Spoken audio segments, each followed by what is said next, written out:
What is up, everybody? Happy Saturday when we are recording this, and welcome to the first episode of the Tales from the Honky Tonk Podcast. I'm one of your hosts, JWolf.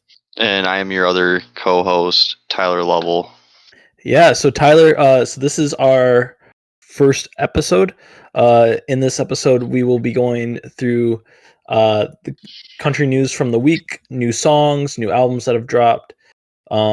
From there, we're going to go into some top fives from some country legends, and we'll get into those later on. We'll conclude every episode of our podcast with a beer of the week, so you guys can know which beer to be trying, which beers that we like. Sometimes we'll be talking about blue-collar work, small-town life. We just really want to make a podcast about growing up around country music and where we're from. Getting trashed at your local small-town bar. Yeah, Tyler can tell you that he enjoys Captain and Cokes at small town bars quite frequently. Yeah, the cheaper the better. So without further ado, let us transition into country news from the week, new songs and new albums. Tyler, do you want to talk about the new Luke Combs song? I liked it. Listening to it, at first, it started off, it sounded a little sad, not gonna lie, to me. And then it got better the more you listen to it. Obviously, I believe it's about a guy who is overcoming overcoming alcoholism, is at least what I think I gathered from it. But towards the end, it's more uplifting. I really enjoyed it. Yeah, I thought it was a good song. Definitely one. I only listened to it once. On my first listen, I'd say it's in the upper echelon of Luke Combs songs. Yeah, I've only listened to it once, and I thought it was one of his better songs, especially better of the more recent songs he's done. Yeah, not that his recent work has been bad or anything. Just I think that one was probably one of the better ones. Yeah, I agree. Going Gone is another one of the newer ones that I also really like. Yeah, so here on the podcast, when we rate songs and albums, we're going to rate them on a scale of 1 to 10, but just saying 1 out of 10 is very boring. So our scale is going to be... So Tyler, how many rounds of Jose Cuervo would you give Joe by Luke Combs? Is a higher number better? Yes. I'm assuming. Yeah, okay. 100%. I'd give it probably... I'd give it about 6 or 7. All right, 6 or 7 rounds of Jose Cuervo. That's pretty good. All right, and other country music news. This Friday dropped Dierks Bentley's new album, Gravel and Gold. So this is our new country music pickings. Dierks Bentley, Gravel and Gold came out. This is he's been in the music business for quite a while. I was reading up on this because I can remember growing up listening. Yeah, I remember being Bentley. Really young and listening to him. Yeah, his first album came out in 2003. So that's 20 years of music. It had the smash hit, What Was I Thinking? And to this day, a lot of people are still asking, what are we thinking with what we're doing?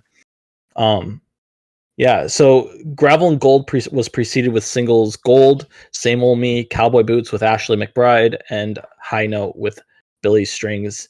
And I'll be honest, I thought that pretty much all the singles were skippable except for Cowboy Boots. I thought Cowboy Boots was great. Ashley McBryde is normally very good with songs that she is on. We'll talk more about one of her new songs later. But yeah, I thought that was a good song. Highlights from the album for me were the production on Sunsets in Colorado. It sounded like a very country-esque sound. I enjoyed the instrumentation in it. I thought that was a big highlight for me. Also, the writing on Something Real. There's some simple lyrics in there, some really cliche lyrics, but it's contrasted with Dierks wrestling with wanting something deeper, like this complex emotions, like wanting something true that he can hold on to, some firmness, is a constant theme in that song. Another highlight I thought was the song Still, and I just wanted to read the chorus for you guys. It says, when there's no peace to be found, I head for hallowed ground. I still feel at home up on some lonely hill. In the blink of an eye, my head's clear as the sky. Like the trees with no breeze, my heart is still, where the world's the way God made it, still. So I like the play on still, where it's talking about stillness, but also still as in it's the same. I thought it was really good imagery there, really clever. And then my other big highlight that I wanted to highlight was the song Beer at My Funeral. I thought that was really funny and classic country-esque silliness and wittiness. And I actually think it has anthem potential. I can see a lot of people in concert or whatever, when that song comes on, just belting out, if there's no beer at my funeral, I'm not going to go. And yeah, just classic country imagery, wouldn't you say, Tyler? Yeah, I haven't listened to the album yet, so I don't have much to comment on. I can probably comment better in the next episode. Yeah. I know for sorry, go ahead. Sorry. I know for a while I haven't really been listening to Dierks Bentley's newer stuff because I think after Burning Man, I really did not like Burning Man, so that kind of turned me off from him for a while. That plus that I don't listen to the radio anymore. Yeah. Dierks Bentley's had a really interesting career arc because he had steady hits throughout his career, but he really blew up again, kind of, with Drunk on the Plane, or at least that's what it felt like at the time, and then that was followed by Burning Man and all that stuff. But yeah, some low points. I thought singles mostly.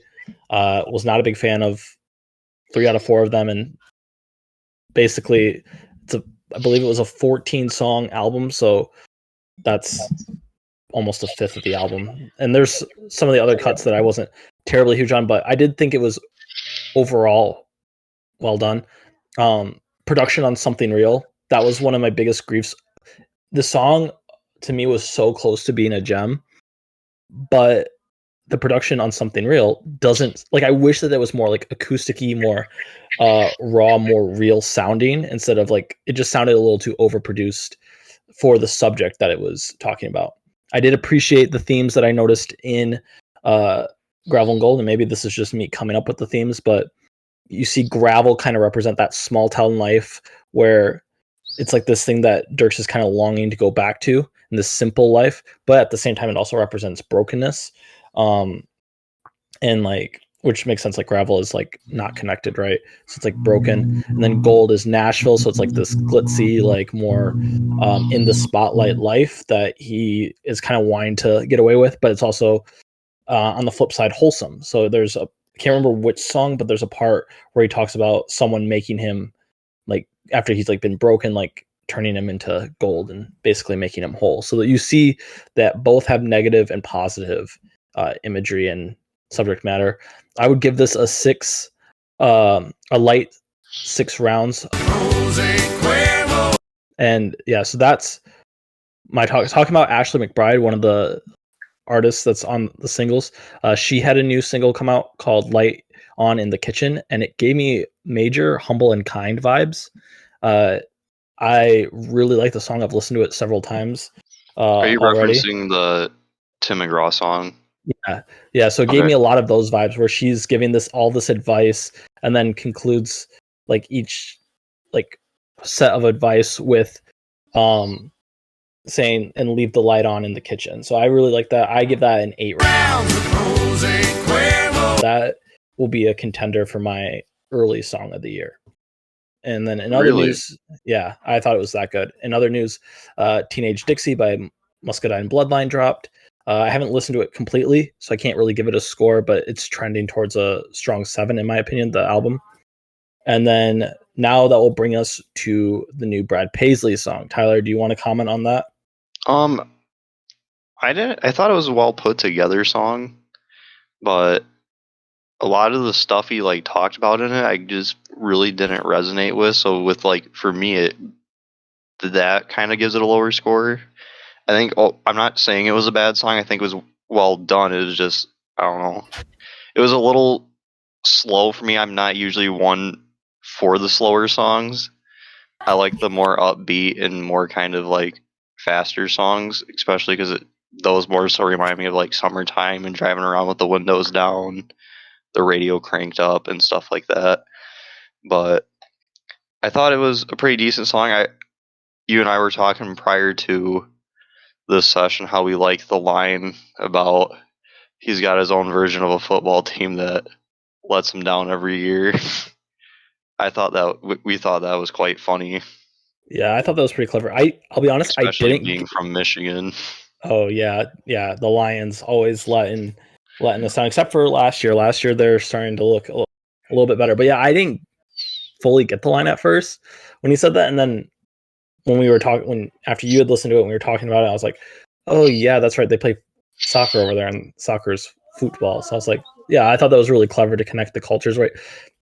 Something that Brad Paisley's done kind of throughout his career. He's not shy to reach across boundaries and try to make connections and trying to like build bridges with people and with his audience. So yeah, I appreciated the song. Yeah, not like a song that you're going to jam out to by any means, but it's like I thought it was a good song for a country that's going through some really hard times. A nice message. And speaking of Brad Paisley, and speaking of country legends, like he's been around for a number of years, member of the Grand Ole Opry. He's sold over 11 million albums, 3 Grammy Awards, 14 Academy of CMA Awards, and 14 CMA Awards, 2 American Music Awards. He's big, huge. So he is going to be dropping a new album sometime this year. So I'm guessing that this is probably a single that will be on the album, or maybe it's just an off, but it's probably going to be on the new album. Alan Jackson coming out with new music this year. Garth Brooks will be coming out with a duet album. That has been confirmed too. So that's pretty exciting to see these legends, people that we've kind of grown up on, coming out with new music. Yeah, I actually didn't know that Garth Brooks was coming out with a new new album until you told me. So that would actually be pretty interesting to listen to that. Going back to Brad Paisley for a second, I will say I have over the years liked a lot of his stuff a lot more than Dierks Bentley's. And I've through the years continued to listen to Brad Paisley. He has a lot of songs that I actually do like. Yeah, I agree with you. I like him. Speaking of liking him and liking these legends, we thought it'd be fun to kind of reflect on their careers and do our personal top 5s for Brad Paisley, Alan Jackson. So this week, I will do Brad Paisley, Tyler will do Alan Jackson, and then next week we will flip-flop, and we'll kind of compare in the next week's episode of what our favorites were. So Tyler, do you want to give us your top 5 Alan Jackson songs? Yeah, sure, I'll go. So I'm going to start at the bottom of the list. So we'll start at number 5 and work to number 1. At number 5, I put Small Town Southern Man. I really like that song. I like the story in it. And number 4, I have Livin' on Love, which is another, I think that's a really good song. I wish more weddings would actually play that song at it. But number 3, I put Hard Hat and a Hammer. I really like that song. Part of that is because I'm a welder, and it's pretty much a song talking about the importance of blue collar work, and I just really enjoy that one. Number 2, I put Mercury Blues. Kind of fits the style of songs I like. It's a little bit faster paced. It's kind of fun, and you can blast it with your windows down type music. And then at number 1, I think this one's pretty like indisputable. I put Chattahoochee. It's probably his most iconic song. It's a song that I think everyone can recognize in some way, shape, or form. Like they may, even if you don't know the exact name of the song, there's probably some line that you've heard somewhere or seen somewhere. So that was my top 5 for Alan Jackson. Yeah, no, that song is iconic. I would reckon it's on most people's Alan Jackson's top 5 list. Yeah. So for my top 5 Brad Paisley songs, I'll go through them going 5 to 1, and then I kind of wanted to share a line or a portion of the song that in my opinion, was my favorite part of that song, or what like I thought was like the best part of the song. So number 5 is Waiting on a Woman. And yeah, I just like that story. I like the storytelling aspect of country music. So I like how it's this old guy talking to this younger guy, kind of reflecting on life. And the line that I thought that I really like in there is when Brad is singing, and then he nudged my arm like old men do. Because come on, like we've all been in those scenarios where like older people are like giving us advice, talking to us, and like they kind of like just nudge your arm a little, tap, give it a tap. It's like it's just something that for me I can just perfectly see happening. So I really like just that line that gives the song a little bit more imagery to it, that makes you kind of get lost in it and get lost in the story a little bit more. Number 4, Letter to Me. I really like the passage where he's talking about his teacher and that you should thank her because she spends all this time, because she sees like this diamond underneath and she's polishing you so you shine. Because I just think, yeah, it's just super motivating, super encouraging, because here's this 17-year-old kid that he's writing this letter to, and for those of us that have lived through high school, been in those stages, we know what it's like to be very short-sighted with your life. There's so much life to live, and you see this teacher see this potential where a lot of people have written Brad Paisley off, and she sees the potential, and now he's a Grammy award-winning music artist. So I think it's a really heartfelt song, and that song is another one that's really specific with the imagery, with the storytelling. It's not vague, which I appreciate in the music. It really lets you feel the story he's telling, in my opinion. Number 3, He Didn't Have to Be. This is off, I believe, Brad Paisley's first debut album. But it's basically telling the story, and I believe it's not I could be wrong because I've read about this before, but it's been a while. I believe it's not actually about Brad Paisley, but it's about one of the songwriters writing from the perspective of his stepdad. Essentially, it's talking about the struggles of growing up as a child with a single mom and how she's struggling to find love. She's struggling to find happiness. He feels like there's something missing. And here comes this guy that treats them both as part of his family. But yeah, it's from his first album, Who Needs Pictures, from 1999. And my line there is, I hope I'm at least half the dad that he didn't have to be. So it's the singer or the writer reflecting on, now that he's having kids, like he just wants to be half the dad that his dad didn't have to be, because it's not his biological dad. And as someone that grew up from a broken home, like that line really resonates with me, and every time I hear that song I tear up a little bit. It's a good song. Number 2, I think a lot of people would have expected this to be number 1, but it's my number 2. It's Whiskey Lullaby, which is arguably the saddest country song of all time. Maybe we'll have to do a list of our like top 5 or top 10 saddest country songs, because this has got to be way up there. I don't know if I can think of anything that can top that song. Really, it's like the tragic love story of Romeo and Juliet, but on steroids, in the sense of like it's so much more tragic and sad. Well, especially if you've watched the music video too. Oh yeah, I have a friend who he never gets emotional at all, like very rarely. He cries like a baby when he hears this song.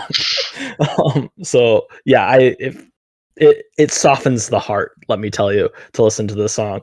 And my line from it is the very first line of the song. Brad Paisley he sings the first part, of course, and then it's Alison Krauss who sings the second part. But yeah, it's the first line.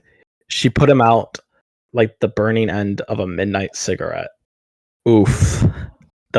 He sings the first four words, and then he continues, and then you're just like, all right, I'm in for an emotional roller coaster, like a flood of tears for this rest of the song. It just kind of introduces you. It's like, again, going back to the imagery thing, you can see that image and it's depressing, and you know that the rest of the song is also going to be very sad. And I like songs that make you feel strong emotions, you know?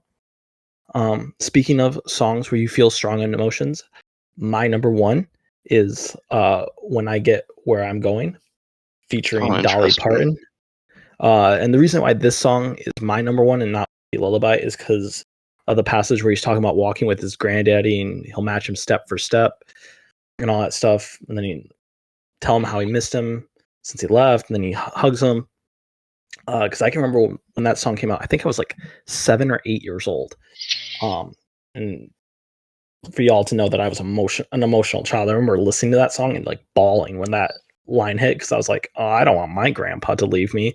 So then I remember having to have a conversation with him and being like, you're not gonna die or anything like that. So I don't know if I could take it. So it's like that song is just kind of, and he's since passed, so that song just has special meaning for me, and that's why it is my number one Brad Paisley song. I'm not gonna lie, I actually wasn't expecting that one. I kind of forgot about that song. I'm not gonna lie, when I started making the list, I had forgotten it because I was like, all right, Whiskey Lullaby has got to be on that list near the top two. Like I knew that was gonna have to be the case. He didn't have to be, was in my mind too, because it's kind of like a not as much talked about song, but I definitely liked it. And then the rest were kind of like couldn't quite, kind of forgot about that song. Once I saw the When I Get Where I'm Going, I'm like, all right, that's gotta be my number one. And then the rest of the list was kind of having to toil between some songs because there's a lot of songs that could have easily made this list. He has a lot of really, really good songs that are really relatable. Circling back to Letter to Me, I think probably one of the things I like about that song is I think everyone can kind of relate to that feeling of if you could go back and give advice to your past self. Like, even I've thought about that a few times now, being out of college finally and like in my career field. I'm like, there's stuff I wish I could go back and tell myself in high school, like that. Yeah, I really find that song very relatable. Yeah, definitely. I think a lot of us do. Yeah, it's just, I mean, we've all been there, right? We've all been there through the heartbreaks when you're a young kid and like it's the end of the world. Through the like maybe hiding stuff or something, like where he talks about like the skull can and like that kind of stuff. Like, yeah, we've all been through situations. At least one of the situations mentioned in his song. exactly, and I think that's the cool thing about it is that it lets us relate to one another. And speaking of relating to one another, one way that we do that is through sharing a drink. So Tyler, I'm going to ask you as we get to close this first episode, what is your beer of the week? Beer of the week. Well, I guess just kick off this podcast. Might as well come out with arguably my favorite beer of all time, and so far I have found nothing that comes close to it. It's the only beer that's ever been in my mini fridge from the very first day that I bought it, and that is Coors Banquet. I think it's kind of an underappreciated beer, at least in the part of the country that I'm from. You don't see a whole lot of people drinking it. I see more people drinking it now because of Yellowstone, which kind of gets on my nerves sometimes when I go to buy it because I do feel it's better in the little glass stubby bottle than it is in the can. And now that Yellowstone is very popular, it's very hard to find the bottles in stores. But I feel like it's kind of underappreciated. I think a lot of people look at either regular Busch beer or Budweiser or even Miller High Life, and Coors Banquet just kind of gets forgotten. But I actually feel like, in my opinion, it has a better flavor than Budweiser and Busch and Miller High Life. Those full, I want to say like full bodied or full flavored lagers, as opposed to like their light versions. Because Coors Light is one of them that I really can't stand. So it's kind of funny that I would rather have, or my favorite beer is the full version of it, but I hate the light version. But yeah, I would say probably Coors Banquet would be my beer of the week. Nice. Yeah, fun fact, my 21st birthday when I went out with my friends. I'm pretty sure that was the first drink I ordered was a Coors Banquet because Good my friend choice. recommended it to me. I did not have a lot of prior experience, so I didn't really know which route to go, and I was not disappointed. Which we did have Coors Banquet for my bachelor party this summer We too. did. Yeah, so it's a good pick. My beer of the week. I'm going to go with a nice, good old fashioned Guinness. Had a nice sip earlier. I was telling you about. It's just a classic dark beer. I just love how I can go to a place, almost any place in America, and a lot of places don't have like porters and stouts. I feel like maybe not a lot of places. Maybe that's an exaggeration, but I feel like if they're not going to have a type of beer, that's one of the beers that they're not going to have. But Guinness is usually always a safe bet, and for that reason, it is my beer of the week, as I prefer dark beers. I like dark beers as well. I think the thing about why you don't see a lot of them is I just don't think a lot of people make them. Like Guinness is probably basically, it's like, to me, it's the Budweiser of stouts, which I like Guinness, don't get me wrong. But I Yeah. think that's why you see it a lot is because it's like the only one that's really mass produced outside of like when breweries make them. I was debating going your route and listing my favorite beer, but I'm gonna save it. I'm gonna save it for Ooh. a future week. I haven't had it in a while, so it's like I gotta go back to it, and I need to just let it Like saturate in there. Yeah, re-experience it.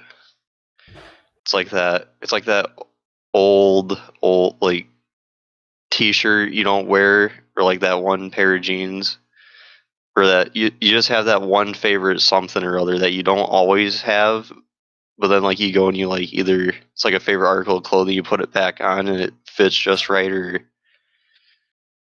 you try it again and it's just the most satisfying thing in the world. Oh, 100%.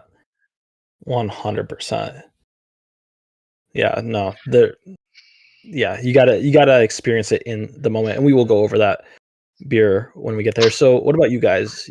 Let us know in the comments what your guys are drinking this week. What is your go-to in terms of beer or other beverages? Are you like Tyler? Do you like your rum and cokes? Yeah, I really like Captain Coke's probably more than I should, but Yeah, tell us what you're listening to. What did you think of the new Dierks Bentley album? What did you think of the new songs that came out, stuff that we missed that you want us to cover? Thank you guys for listening. As always, I am JWolf. I'm Tyler. And have a good one. Thank you.